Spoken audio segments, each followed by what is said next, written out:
السلام علیکم ورحمۃ اللہ وبرکاتہ۔ الحمد للہ وحدہ والصلاة والسلام علی من لا نبی بعدہ، اما بعد۔ اعوذ باللہ من الشیطان الرجیم، بسم اللہ الرحمن الرحیم۔ ان المتقین فی جنات وعیون،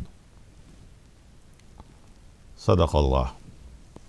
خواتین و حضرات، اللہ تعالیٰ کا شکر، اس کا کرم، اس کا احسان ہے کہ ریاض الصالحین دوسری جلد کا آخری باب آپ کی خدمت میں پیش کیا جا رہا ہے۔ یہ آخری باب ہے ان چیزوں کا بیان جو اللہ نے مومنوں کے لیے جنت میں تیار کی۔ امام نووی رحمۃ اللہ علیہ اس باب کو لا کر یہ بتانا چاہ رہے ہیں کہ آدمی کی پہلی کوشش ہونی چاہیے کہ اس دنیا میں ایک مومن کی زندگی گزارے، ایک کامیاب زندگی گزارے، ایک اچھی زندگی گزارے، اور وہ اچھی زندگی مومن کی زندگی، کیونکہ مومن کو دنیا میں بھی فائدے ہیں، آخرت میں بھی فائدے ہیں۔ اگر ایمان نہیں ہے تو دنیا تو بے شمار ملے گی، لیکن آخرت میں اس کے لیے کچھ نہیں ہے۔ اس لیے امام نووی رحمۃ اللہ علیہ شروع بھی ایمان اور استقامت سے کیے تھے پہلی جلد کو، اور یہ دوسری جلد کو بھی جو ختم کر رہے ہیں اسی ایمان اور استقامت پر، کہ جو لوگ اس ایمان پر استقامت فرمائیں گے، قائم رہیں گے، جٹے رہیں گے، جمے رہیں گے، تو ان کے لیے دنیا میں بھی فائدے ہیں اور آخرت میں تو فائدے ہی فائدے۔ ہو سکتا ہے اس ایمان کی وجہ سے دنیا میں کبھی کبھی آزمائشیں آئیں، تکلیفیں آئیں، رکاوٹیں آئیں، پریشانیاں آئیں گی، کیونکہ اللہ تعالیٰ خود قرآن میں کتنی جگہ کہے ہیں کہ بہت سے لوگ حسب الناس، لوگ یہ سمجھتے ہیں کہ وہ ایمان لائیں گے اور چھوڑ دیے جائیں گے، نہیں، ان کو آزمایا جائے گا۔ تو مومن کی آزمائش میں بھی بھلائی ہے۔ تو یہاں پر انہوں نے جو آخری باب رکھا ہے وہ یہ کہ مومن کے لیے جنت میں کیا کیا چیزیں۔ سب سے پہلے تو انہوں نے قرآن کی بہت سی آیتیں لائی، اس میں پہلی آیت سورہ ہجر کی ہے۔ کہا گیا کہ ان المتقین فی جنات وعیون، مومن، متقی، محسن، صالح، نیک، یہ سب اس کی صفت ہے۔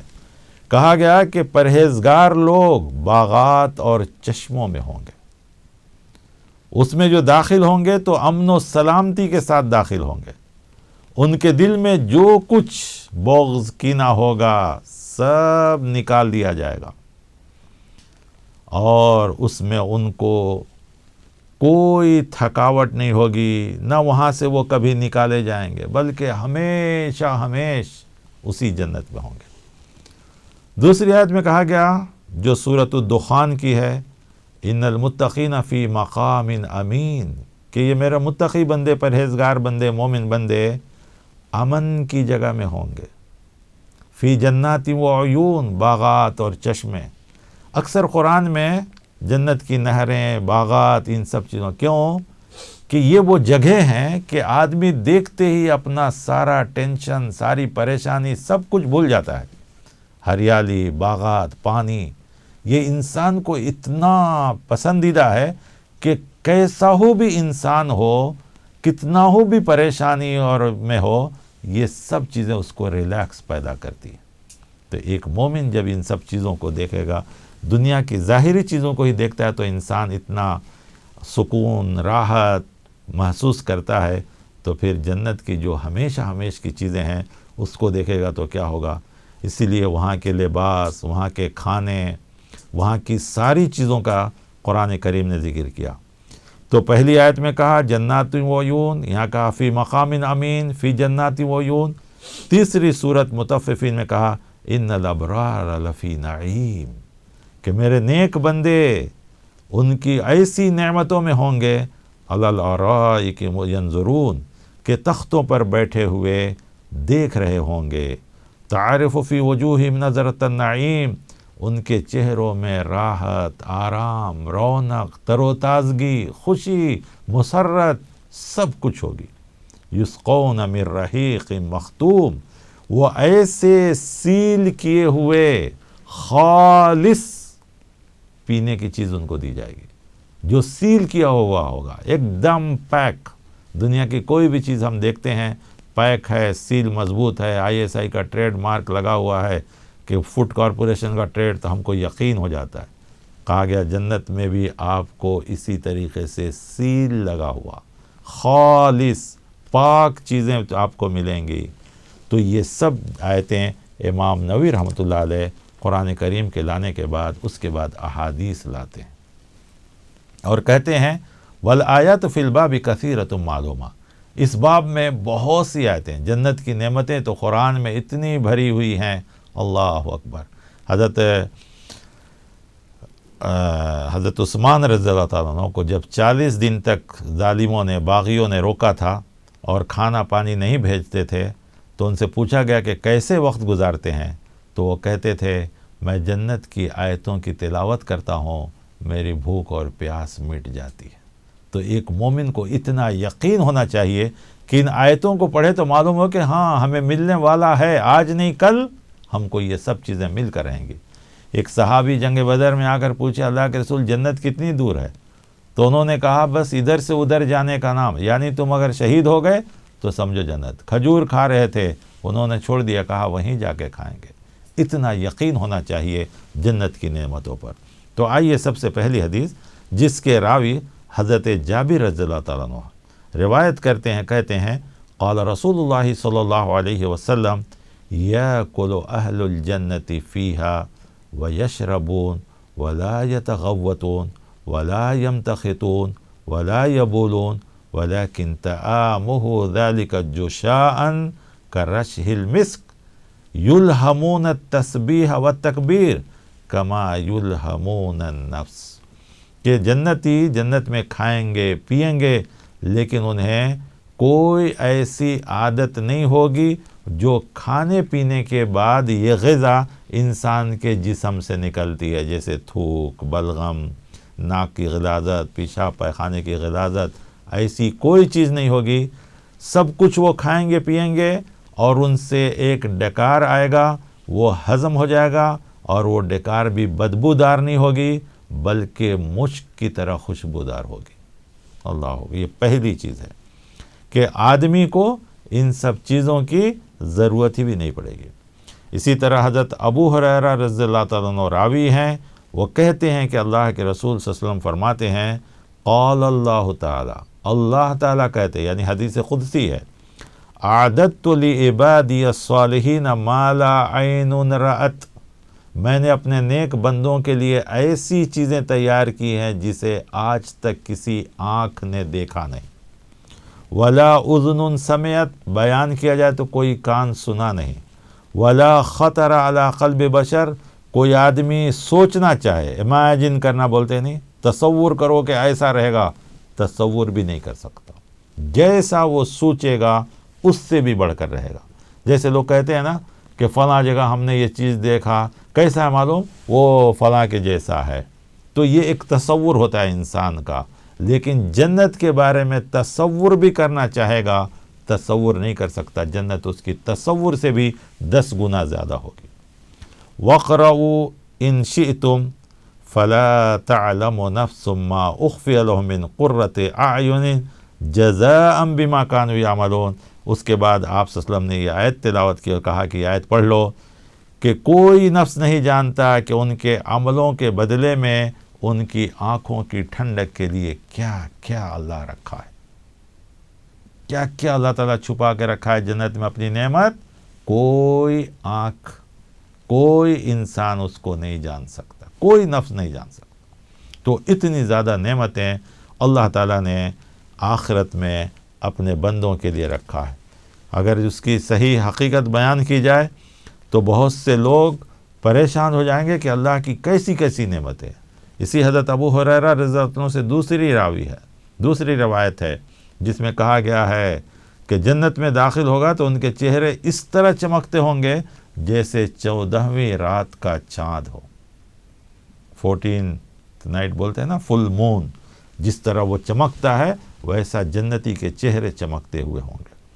اور اس کے بعد داخل ہونے والوں کے چہرے آسمان پر سب سے زیادہ روشن ستارے کی طرح ہوں گے، اور وہاں ان کو کوئی قضائے حاجت یہ وہ ایسی کوئی چیز نہیں ہوگی، بلکہ ان کو سب کچھ اللہ تعالیٰ کی نعمتوں سے ملتے رہیں۔ پھر اس کے بعد کہا گیا کہ ان کے لباس، ان کا رہن سہن، ان کے محل، ایک ایک ایمان والوں کے لیے الگ الگ محلیں تیار کی گئی ہیں۔ یہاں پر وہ حدیث نہیں ہے، دوسری کتاب میں ایک حدیث ہے کہ سب سے آخر میں جو آدمی جنت میں جائے گا وہ اس جنت کے خادموں کے لباس اور رہن سہن کو دیکھ کر سمجھے گا کہ یہی میرا خدا ہے اور گرنے کی کوشش کرے گا۔ تو کہا جائے گا کہ نہیں، یہ تیرا خادم ہے، تیری خدمت کرنے والا ہے۔ تو سوچئے، خادم یعنی نوکر کا لباس رہن سہن جب ایسا ہوگا تو اس کے لیے جنت کیسی ہوگی جو آدمی جنت میں جا رہا ہے۔ اور یہ کون آدمی ہوگا؟ جو سب سے آخری میں جنت میں جائے گا۔ تو اس کے بعد انبیاء کی جنت کیسی ہوگی، شہداء کی، صالحین کی، صدیقین کی اور نیک بندوں کی، صحابہ کرام کی، ان سبوں کی جنت کیسی ہوگی ذرا سوچ کر دیکھیے۔ تو اسی لیے کہا گیا کہ اگر بیان کیا جائے تو کسی کو یقین نہیں آئے، اور آج تک کوئی آنکھ دیکھا نہیں اور کوئی کان سنا نہیں۔ تو لہذا جنت کی حقیقت ہے، قرآن نے بھی بیان کیا ہے اور ساری احادیث میں بھی آئی۔ حضرت ابو موسیٰ رضی اللہ تعالیٰ عنہ سے روایت ہے، نبی کریم صلی اللہ علیہ وسلم فرماتے ہیں، ان للمؤمن فی الجنت لخیمۃ من لؤلؤ واحدۃ مجوفۃ طولها فی السماء 60 میلا، کہ مومن کے لیے جنت میں ایک خیمہ، ٹینٹ جس کو ہم کہتے ہیں، ایک خیمہ وہ ہوگا موتی کا خیمہ، یعنی کپڑے کے بجائے موتی کہتے ہیں ڈائمنڈ، ہیرا، ایسی چیزوں کا، جس کی لمبائی بلندی میں 60 میل ہوگی۔ اس میں مومن کے کئی گھر والے ہوں گے، مومن ان پر گھومے گا تو ان کا باز دوسرے باز کو نہیں دیکھ سکے گا۔ اب بتائیے 60 میل دوری کون آدمی دیکھ سکتا ہے؟ اتنا بڑی بڑی جگہیں ایک مومن کو دی جائے گی، اور اس میں جو ٹینٹ ہوں گے وہ ڈائمنڈز کے بنے ہوئے۔ تو سوچ کر دیکھیے کہ اللہ تبارک و تعالیٰ ایک ایک مومن کو کتنی بڑی بڑی جگہیں عطا فرمائے گا۔ بہت سے لوگ سوچتے ہیں کہ اتنی جگہ کہاں سے آئے گی؟ سوال یہ کہ اتنے انسان جو ابھی پوری دنیا میں ہیں، صرف ایک حصے میں ہے، 3 حصہ تو پانی ہے، پھر ایک حصہ جس پر انسان ہے اسی پہ پہاڑ ہے، اسی پہ جنگلات ہیں۔ تو آپ سوچئے کہ یہ خود کتنا بڑا حصہ ہو گیا۔ پھر اس کے علاوہ اللہ تعالیٰ کہتے ہیں کہ قیامت کے دن ہم آسمان، زمین کو، سورج کو، چاند کو، سب کو ملیا میٹ کر دیں گے۔ آج خود ہم جانتے ہیں کہ جو سورج ہے وہ زمین سے کئی ہزار کیا لاکھوں گنا بڑا ہے۔ تو اللہ تعالیٰ کے پاس جگہ کی کمی نہیں ہے، لہذا ایسی چیزوں میں شک نہیں کرنا چاہیے۔ اللہ تعالیٰ نے ان سب چیزوں کو پیدا کیا ہے۔ حضرت انس رضی اللہ عنہ راوی ہیں، وہ کہتے ہیں کہ جنت میں ایک بازار ہوگا جس میں لوگ ہر جمعے کو آیا کریں گے، اور وہ بازار جو ہے شمال سے اس میں ایک ہوا چلے گی جو ان کے چہروں اور کپڑوں میں خوشبو بکھیر دے گی، جس سے ان کے حسن و جمال میں اضافہ ہوگا۔ چنانچہ جب وہ اپنے گھر والوں کی طرف واپس آئیں گے، جب کہ ان کے حسن و جمال میں اضافہ ہو چکا ہوگا، تو ان سے ان کے گھر والے کہیں گے، اللہ کی قسم تم تو حسن و جمال میں پہلے سے بڑھ گئے ہو۔ وہ کہیں گے، اور تم بھی اللہ کی قسم ہمارے بعد حسن و جمال میں بڑھ گئے ہو۔ تو بتائیے، بازار سب سے گندی جگہ ہوتی ہے، سب سے ناپاک اور بدبو کی جگہ ہوتی ہے، لیکن جنت کا بازار بھی ایسی جگہ ہوگا کہ جہاں انسان جائے گا تو اس کے چہرے، اس کے لباس اور اس کی سب چیز میں خوبصورتی، حسن پیدا ہو جائے گا، اور انسان اس کو دیکھ کر خوشی محسوس کرے گا، فرحت محسوس کرے گا، آرام محسوس کرے گا، یہ ساری چیزیں۔ تو جنت میں بے شمار نعمتیں ہیں، لیکن سب سے بڑی نعمت کیا ہے؟ ایک جنتی کے لیے سب سے بڑی نعمت کیا ہے؟ اللہ تعالیٰ خود جب جنتیوں کے پاس آواز لگوائے گا کہ اے جنتیوں، کیا تم مجھ سے راضی ہو گئے؟ تو سارے جنتی کہیں گے، یا اللہ آپ کی یہ نعمتیں، یہ نعمتیں، یہ نعمتیں، اب اس کے علاوہ اور کون سی چیز ہے جس کے لیے ہم خواہش کریں؟